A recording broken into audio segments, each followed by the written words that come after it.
日我哋分享呢個單位嘅景觀，你絕對要睇過嚟。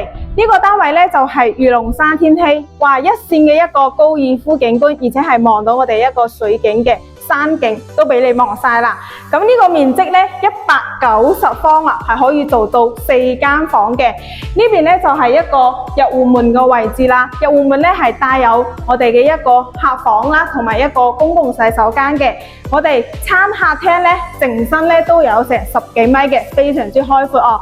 咁呢邊咧過嚟咧就係我哋北向嘅一個陽台啦，北向嘅陽台咧有一個工人房加一個廁所，都係贈送嘅哦。因為呢啲面積大啊，所以咧佢戶型嘅話利用翻起身係非常之大嘅。再過嚟咧就係一個套間啦，咁呢個套間咧都有成20個方嘅。呢間咧就係我哋主人房嘅一個空間，成個主人房咧，哇，帶有衣帽間都係送俾你，而且呢邊咧都係望翻我哋一個高爾夫景觀嘅。